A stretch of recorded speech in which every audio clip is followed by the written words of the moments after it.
পৃষ্ঠা 43। লড়াই চলছে।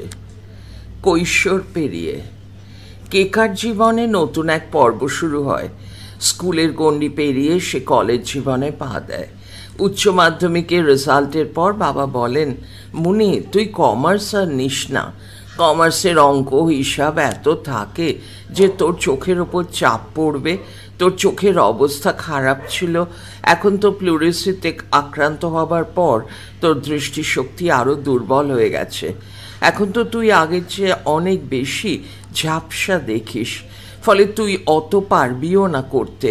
সেক্ষেত্রে তুই এমন সাবজেক্ট নে যা আমরা বা তোর বন্ধুরা পড়ে দিলে তুই পারবি, সাদা পাতায় আন্দাজে লিখে দিয়ে আসতে পারবি। আমার মতে তুই ইংরেজিতে অনার্স নিয়ে পড়। মুনি সায় দেয়, বেশ তাই হবে বাবা। এরকম সময় মুনির নাম লোরেটো হাউস আর গুরুদাস কলেজে নির্বাচিত হয়। কেকা আরও একটা প্রথম সারির কলেজে ইংলিশ অনার্সের প্রবেশিকা পরীক্ষা দেয়, যা নিয়ে তার অভিজ্ঞতা বেশ তিক্ত। সে যখন ইনভিজিলেটরকে বলে তার প্রশ্নপত্র পড়ে দিতে, তিনি রাজি হন না। অনেক অনুরোধের পর পড়ে দিলেও তার রোল নাম্বার নোট করে রাখেন। কেকা পরীক্ষা খুব ভালো দেয়। সেখানে লিস্ট বেরোনোর সময় তার নাম নেই দেখেই কেকারা বুঝতে পারে যে ওই প্রথম সারির কলেজ তাকে সুযোগ দিতে নারাজ। সে যেহেতু চোখে দেখতে পায় না, অতএব তারা ইংলিশ অনার্স নিয়ে কেকাকে পড়তে দিতে রাজি নয়। প্রথমেই সে চিহ্নিত হয়ে যায়। পৃষ্ঠা 44। বাবা ভেবেচিন্তে বলেন, লোরেটো হাউস দূর হয়ে যাবে, গুরুদাস কলেজে পড়াই ভালো। ওটা বাড়ির কাছে, তোর যাতায়াতেরও সুবিধে হবে। আর তাড়াতাড়ি ছুটি হয়ে গেলে লোরেটো হাউস থেকে আনা নেওয়া করা খুব অসুবিধে। তুই একা যাতায়াত করতে পারবি না। যখন তখন ছুটি হলে আমরা গুরুদাস কলেজ থেকে তোকে নিয়ে আসতে পারবো। তাই কেকা ইংলিশ অনার্স নিয়ে গুরুদাস কলেজেই ভর্তি হয়ে যায়। কেকার কলেজ জীবনের বন্ধুরাও বেশ ভালো। তাদের বাড়িতে অমলা বলে একটি মেয়ে কাজ করে। তাকে মুনির বাবা গুটি গুটি বলে ডাকে। সে অন্তত 8-10 বছরের ছোট মুনির থেকে। সেই মুনিকে গুরুদাস কলেজে নিয়ে যায়। তখন গুরুদাস কলেজের বন্ধুরা বলে, কেকা কে কাকে দিয়ে আসে আর নিয়ে আসে? এই মেয়েটি তো তোর থেকে অনেক ছোট, তুই ওকে নিয়ে আসিস কেন? আমরা বরং কলেজ শুরু হওয়ার আগে তোকে নিয়ে আসবো। আবার কলেজ ছুটি হলে আমাদের মধ্যে থেকেই কেউ তোকে বাড়ি পৌঁছে দিয়ে আসবে। ওকে আর টেনে নিয়ে আসিস না। অমলা নিজেই এত ছোট, শেষকালে রাস্তাঘাটে ওর কোনো বিপদ হলে মুশকিল হয়ে যাবে। কেকা বুঝতে পেরে বলে, ঠিকই বলেছিস, তোরা যদি কেউ দিয়ে আসিস আর নিয়ে আসিস তাহলে তো খুবই ভালো হয়। কেকারা তখন লোটাস হাউসের বাসিন্দা, 4 তলায় থাকে। রোজই বন্ধুরা তাকে কেউ না কেউ গিয়ে নিয়ে আসে। বেশিরভাগ সময় শর্মিষ্ঠাই নিয়ে আসে, আর ফেরার সময় পালা করে হয় নন্দিনী অথবা মঞ্জিমা বা জয়দীপ বাড়ি পৌঁছে দিয়ে আসে। এইভাবে তার কলেজ জীবন কাটে। এক একদিন ক্লাস না হলে তারা কলেজ থেকে খেতে যায়। কলেজের পাশেই একটা ছোট্ট রেস্তোরাঁ আছে। সেখানে গিয়ে জমিয়ে মোগলাই, ফিশ ফ্রাই, চা, কফি খেতে খেতে খুব আড্ডা দেয়। কখনো কখনো ক্লাস কেটে যেতেও দ্বিধা করে না। 2-3 জন বন্ধু মিলে চলে যায় হই হই করতে, কিন্তু সেটা খুবই কম। বেশিরভাগ সময় কলেজের প্রফেসররা কোনো ক্লাস না নিলে বা অনুপস্থিত থাকলে তবেই যায়। পৃষ্ঠা 45। আর কেকার ছোটবেলার অভ্যাস, কেকা শিক্ষক শিক্ষিকা বা প্রফেসরদের নকল করে দেখায়।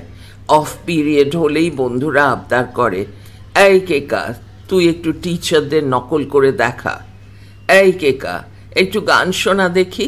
এইভাবেই কেকা তার বন্ধুদেরকে মাতিয়ে রাখে গানে, গল্পে, আড্ডায়। এতদিন কেকা 1 থেকে 12 অবধি মেয়েদের স্কুলেই পড়েছে, কিন্তু কলেজ তো কোএড, ছেলেরাও আছে কলেজে, কিন্তু তাতে কেকার কোনো অসুবিধে হয় না। ছেলেরাও তার সাথে সমানভাবে সহযোগিতা করে। দাদা তাকে সব ক্যাসেট করে দেয়। সারনাজও তাকে নাটক, নভেল সব পড়ে ক্যাসেট করে দেয়। চোখে দেখতে পায় না বলে এইভাবেই কেকা পড়াশুনো চালায়।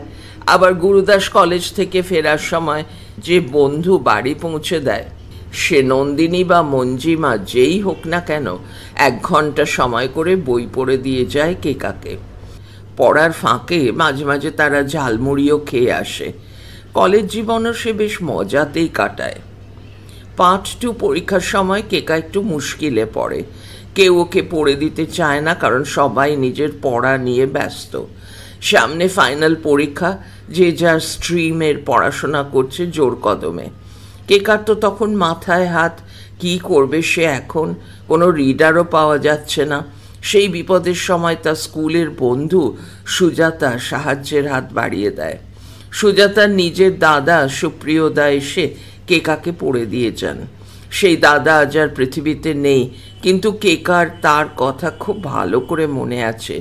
সেই সময় উনি যা উপকার করেছিলেন তা সত্যি ভোলার নয়। সেই সময় উনি না পড়ে দিলে কেকা খুব বিপদে পড়ে যেত। অনার্স পরীক্ষার সময় যখন 4th পেপার চলছে, তখন আর একটা ঘটনা ঘটে। কেকা লিখে যাচ্ছে, 4-5 পাতা লেখা হয়ে গেছে। তখন হঠাৎ পরীক্ষক এসে তাকে বলেন, কেকা তুমি এখনো কিছু লেখোনি কেন? 1.25 ঘন্টা তো হয়ে গেছে, এবার শুরু করো, আমরা তো প্রশ্ন পড়ে দিয়ে যাচ্ছি। পৃষ্ঠা 46। ম্যাডাম, আমি তো লিখেই যাচ্ছি, আমার তো 4-5 পাতা লেখা হয়ে গেছে। কেকা উত্তর দেয়, কই দেখি। ম্যাডাম দেখলেন বেশিরভাগ পাতাই সাদা, ইতস্তত 2-1 জায়গায় পেন দিয়ে 2-1 লাইন লেখা, অর্থাৎ পেনের কালি ঠিকমতো পড়েনি। কেকা তো সেটা বুঝতে পারেনি। কেকা চিরকালই আন্দাজে লেখে, ওইভাবেই সে লিখে চলেছে। কেকা আশ্চর্য হয়ে বলে, তাই কিছু লেখা পড়েনি? না, কোনো লেখা পড়েনি। তুমি আবার ফ্রেশ করে লেখো, আমি ওই 5টা পাতা সই করে কেটে কেটে ক্যান্সেল লিখে দিচ্ছি। তুমি 5টা পাতা ছেড়ে প্রশ্ন 1 থেকে 6 পাতার নম্বর দিয়ে ঠিক করে লেখো, যাতে কালি পড়ে। কেকা আবার কলম বদলে 2 লাইন লিখে দেখিয়ে নেয় যে ঠিকমতো কালি পড়ছে কি না। পরীক্ষক বলেন, হ্যাঁ পড়ছে, তুমি এবার লিখে যাও। 1.25 ঘন্টা কেটে গেছিল বলে কেকা খুবই চিন্তায় পড়ে যায়, কিন্তু যাই হোক হাত চালিয়ে লিখে, এবং পরীক্ষক প্রশ্নগুলো ঝটপট পড়ে দিয়েছিলেন বলে কোনোভাবে সে সময় মতোই সব উত্তর লিখে জমা দিতে পারে। অনার্স পরীক্ষার পর এবার রেজাল্টের পালা। প্রতিবারের মতো এবারেও বাবাই রেজাল্ট দেখতে যান। অনার্সে 2nd ক্লাস পায় কেকা। এইভাবে কেকার গুরুদাস কলেজের পাঠ্যক্রম শেষ হয়। এরপর কেকা কি করবে তাই নিয়ে বাবার মনে ভাবনা দেখা দেয়। তিনি জিজ্ঞেস করেন, কিরে মুনি, এবার কি করবি? MA পড়বি? ভর্তি হয়েই যা, পড়, সবাই তো পড়ে দেয় তোকে, অসুবিধে নেই, নে চেষ্টা করে দেখ। মুনি রাজি হয় MA পড়তে এবং কলকাতা বিশ্ববিদ্যালয়ে ভর্তি হয়ে যায়। এর ফাঁকে ফাঁকে বাড়ি থেকে মুনির বিয়েরও চেষ্টা চলতে থাকে। সময়টা 1995। সংবাদপত্র দেখে পাত্র নির্বাচন করছে মুনির পরিবার। 2-1টা পরিবারের সাথে খানিক কথা এগোয়। তার মধ্যে একটা সম্বন্ধ মুনির বাবা মায়ের বেশ মনে ধরে। ছেলে ব্যবসাদার, ছোট পরিবার, বাবা মায়ের একমাত্র ছেলে। পৃষ্ঠা 47। উভয় পক্ষের কথা হয়। মুনির বাবা মা তাদেরকে বুঝিয়ে বলেন মুনির চোখের কি সঙ্গীন অবস্থা, সে একদমই ভালো করে চোখে দেখতে পায় না। পাত্রপক্ষ এতে কোনো আপত্তি করেন না। হবু স্বামীকেও সব বুঝিয়ে বলাতে তিনিও রাজি হয়ে যান। 1995 সালের 1 ডিসেম্বর মুনির বিবাহ সম্পন্ন হয়। মুনিকে যখন লাল বেনারসি পরিয়ে, মুকুট পরিয়ে বিয়ের আসনে বসানো হয়, তখন সবাই এক বাক্যে স্বীকার করে যে মা দুর্গার মতো দেখতে লাগছে তাকে। বেশ ঘটা করেই মুনির বিয়ে হয়। MA পড়তে পড়তেই মুনির বিয়ে হয়ে যায়। কলকাতার বাইরেই বিয়ে হয় মুনির। তাই কিছুদিন শ্বশুর বাড়িতে থাকে, আবার তারপর কলকাতায় এসে MA পড়া চালায়। অনেক সময় শনি রবিবার ছুটি ছাটায় শ্বশুর বাড়ি যায়। কিন্তু শ্বশুর বাড়িতে কিছুতেই কেকা মানিয়ে নিতে পারে না।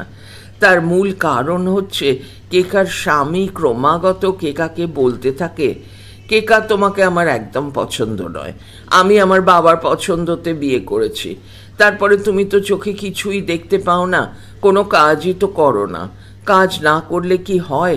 আর 5টা বউয়ের মতো রান্না বান্না করো, বাজার করে আনো, তবে না একটু সুরাহা হয়।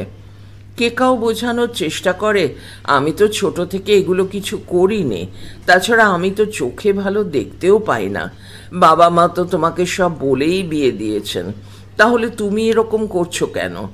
এইভাবেই মন কষাকষি বাড়তে থাকে। এরই মধ্যে মুনিরা হানিমুনেও যায়, পাহাড়ে যায় তারা। সেখানে মুনিকে আদর করতে গিয়ে তার স্বামী বলেন, তোমাকে আদর করতে গিয়ে আমার অন্য মেয়ের কথা মনে পড়ে, অন্য মুখ চোখের সামনে ভাসে। চূড়ান্ত অপমানিত বোধ করে মুনি, তার বুকে বড্ড লাগে এই কথা। অনবরত এই কথাগুলো তার মনের মধ্যে ঘুরপাক খেতে থাকে, বুকে চাপ অনুভব করে, দিশেহারা লাগে নিজেকে। শুধু তাই নয়, চলতে ফিরতে সেখানে মুনির স্বামী তার হাত ধরতে রাজি হন না, বলেন, পৃষ্ঠা 48, হাত ধরার কি আছে? আর 5জন স্ত্রীর মতো তুমিও চলো আমার পাশে পাশে, আমি কেন হাত ধরব? সবার সামনে মুনির হাত ধরতে মুনির স্বামীর খুব সংকোচ হয়, এই জন্য মুনিকে অনেক কটু কথাও শুনতে হয়। মুনি মনে খুব কষ্ট পায়। বারবারই মুনি বোঝাতে চেষ্টা করেছে, বাবা মা তো সব কিছু খুলে বলেই বিয়ে দিয়েছে, তখন তো তুমি বলেছিলে এটা কারোর দোষ না, ভগবান যদি এমন করে কাউকে পাঠান, কারোর তো সেখানে কিছু করার থাকে না, তাহলে এখন মেনে নাও। তখন তার স্বামী বলে, না, আমি এত মানতে পারবো না, তুমি নিজেকে ঠিক করার চেষ্টা করো, না হলে আমি সেপারেশন নিয়ে নেব। শ্বশুর শাশুড়ি তারাও মুনিকে ভালোবাসতেন, বোঝানোর চেষ্টা করতেন ছেলেকে, কিন্তু মুনির স্বামী একরোখা ছিলেন, তিনি মানতে নারাজ। 1996 সালে ভাইফোঁটার সময় মুনি শ্বশুরবাড়ি ছেড়ে একেবারে চলে আসে। মা বাবাকে এসে সবিস্তারে সব কিছু খুলে বলে। সেখানে থাকাকালীন মুনি চরম অনিদ্রা বা ইনসমনিয়ায় আক্রান্ত হয়। কোনোভাবেই এই রোগ থেকে সে মুক্তি পাচ্ছে না। 1996 সালেই মুনি এমএটাও ছেড়ে দেয়। সেটা শুনে সারনাজের খুব কষ্ট হয়। নিজে বালিগঞ্জ থেকে গাড়ি চালিয়ে এসে এমএ পরীক্ষার সিলেবাস অনুযায়ী পড়ে দিয়ে যেত। সারনাজ কেকাকে বলে, না না কেকা, তা হবে না, এমএ কেন ছেড়ে দিবি? বিয়ে অসফল হলো বলে এমএ পড়বি না? এ কেমন কথা, এমএটা শেষ কর। কিন্তু কেকা কোনো কিছুই শুনতে রাজি না। মা বাবার অনুরোধও সে গ্রাহ্য করে না। বন্ধুরাও বোঝায়, কিন্তু কেকা এমএ পড়া শেষ পর্যন্ত ছেড়ে দেয়। সে বলে, আমি আর চাপ নিতে পারছি না। ইতিমধ্যে মুনির বাবা মা বারংবার মুনির শ্বশুর শাশুড়ির সাথে যোগাযোগ করে বোঝানোর চেষ্টা করেন। শ্বশুর শাশুড়ি সমানে আশ্বাস দিয়ে গেছেন। পৃষ্ঠা 49, আমাদের ছেলেরও তো কম বয়স, সব ঠিক হয়ে যাবে, মেয়েকে পাঠিয়ে দিন, সব ঠিক হয়ে যাবে। মুনির স্বামীকেও মুনির বাবা মা দাদা নানাভাবে বোঝানোর চেষ্টা করে, কিন্তু কোনোভাবেই সমস্যা মেটে না। উত্তরোত্তর সম্পর্ক খারাপ হতে থাকে। মুনির বাবা মাও তখন মুনিকে বলে, তোকে আর ফিরে যেতে হবে না, বাদ দে, আমরা এখানে মিউচুয়াল ডিভোর্সের আবেদন করে দিই। তখন মিউচুয়াল ডিভোর্স কেস ফাইল করা হয়। স্বামী পক্ষ দুবার আসেননি। তখন উকিল বলেন যে সেক্ষেত্রে এক্সপার্টি ডিসিশন হয়ে যাবে। অবশেষে স্বামী পক্ষ আসেন এবং মিউচুয়াল ডিভোর্সেই সেটেলমেন্ট হয়ে যায়। 1998 সালে কেকার ডিভোর্স হয়। এই সময় কেকার শারীরিক এবং মানসিকভাবে ভীষণ ভেঙে পড়ে। ইনসমনিয়ায় আক্রান্ত তো ছিলই, দিনে দিনে তা চরমে পৌঁছয়। কেকার বন্ধুরা বারে বারে আসে তাকে সান্ত্বনা দেবার জন্যে, তাকে বোঝাতে চেষ্টা করে, কেকা, পৃথিবীতে অনেক কিছুই মেনে নিতে হয়, বোঝার চেষ্টা কর, আবার তোর পরে বিয়ে হবে, তুই আবার পড়াশোনা শুরু কর, তুই তো বরাবর পড়াশোনায় ভালো। কিন্তু কেকা মানসিকভাবে এত বিপর্যস্ত যে সে এইসব কথায় কান দিতে পারে না। এদিকে তার অনিদ্রার রোগ বেড়েই চলে। অনেক চিকিৎসা করা হয়, কিন্তু তেমন কোনো ফল পাওয়া যায় না। কেকার বাবা মায়ের দুশ্চিন্তায় দিন কাটে।